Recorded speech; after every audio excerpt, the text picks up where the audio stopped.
Serial Kitab Tauhid bagian 39. Carilah rizki di sisi Allah Subhanahu wa ta'ala. Allah Tabaraka wa ta'ala berfirman dalam surat Al-Ankabut ayat yang ke-18. Innama ta'buduna min dunillahi awthana wa takhluquna ifka. Innal ladhina ta'buduna min dunillahi la yamlikuna lakum rizqa. Fabtaghu 'indallahi ar-rizqa wa'buduhu washkuru lahu ilaihi turja'un. Sesungguhnya yang engkau sembah selain Allah itu hanyalah berhala-berhala yang merupakan kebohongan darimu. Sesungguhnya apa yang engkau ibadahi selain Allah itu tidak mampu memberikan rizki kepadamu. Maka mintalah rizki dari Allah semata dan ibadahilah Dia serta bersyukurlah kepadanya. Hanya kepadanya engkau akan dikembalikan. Dalam ayat yang mulia ini, Allah Subhanahu wa ta'ala memerintahkan kepada segenap hambanya untuk mencari rizki darinya, dari Allah semata, bukan dari berhala-berhala, bukan dari makhluk yang diibadahi selain Allah Subhanahu wa ta'ala.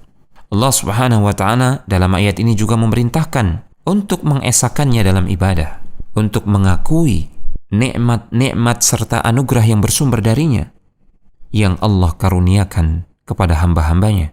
Pengakuan akan nikmat tersebut adalah rasa syukur yang harus diwujudkan dengan memanfaatkan nikmat-nikmat Allah tersebut di atas jalan ketaatan kepadanya, juga dengan menjauhkan diri dari kemaksiatan. Kemudian Allah Subhanahu wa ta'ala mengabarkan bahwasanya akhir perjalanan hidup hamba akan berujung dan berakhir kepadanya Subhanahu wa ta'ala. Pada saat itu Allah Subhanahu wa ta'ala akan memberikan balasan atas setiap hamba yang beramal. Maka wajib bagi setiap hamba untuk mempersiapkan diri demi hari pertemuan dengan Allah Subhanahu wa ta'ala tersebut. Di antara faidah ayat yang agung ini, pertama, ayat ini menjelaskan kepada kita tentang wajibnya berdoa hanya kepada Allah semata dan mencari rizki darinya. Mencari rizki dan mengharapkannya dari Allah semata adalah bagian dari ibadah. Allah sebutkan secara khusus dalam ayat ini dikarenakan banyak hamba-hamba Allah Subhanahu wa ta'ala mencari dan mengharapkan rizki kepada selain Allah. Bahkan mereka berdoa, beribadah kepada selain Allah demi mendapatkan rizki tersebut.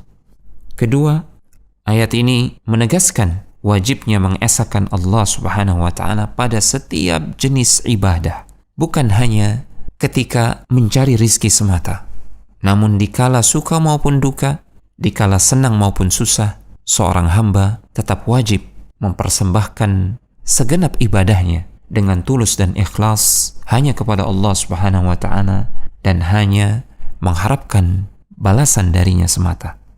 Ketiga, ayat ini adalah dalil akan wajibnya bersyukur atas setiap nikmat-nikmat Allah Subhanahu wa ta'ala yang dianugerahkan kepada hamba. Dan rasa syukur tersebut diwujudkan dengan mengamalkan ketaatan kepada Allah Subhanahu wa ta'ala, dengan menjalankan segenap perintahnya dan menjauhi segenap larangannya. Keempat, ayat ini menetapkan adanya hari kebangkitan, adanya hari di mana Allah Subhanahu wa ta'ala akan memberikan balasan seadil-adilnya kepada setiap hamba yang beramal. Allah akan membalas dengan kebaikan atas amal kebaikan, dan Allah pasti akan membalas keburukan dengan balasan yang setimpal. Kelima, mencari rizki Allah Subhanahu wa ta'ala dan berupaya mendapatkannya melalui pekerjaan-pekerjaan yang halal tidaklah bertentangan dengan peribadatan kepada Allah Subhanahu wa ta'ala. Karena Islam di dalamnya berisi ajaran untuk meraih kebaikan tidak hanya di akhirat namun juga di dunia.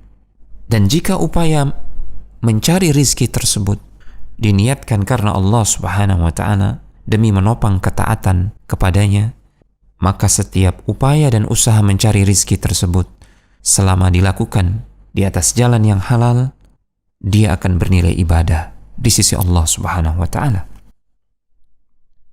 Telegram channel Kristal Iman.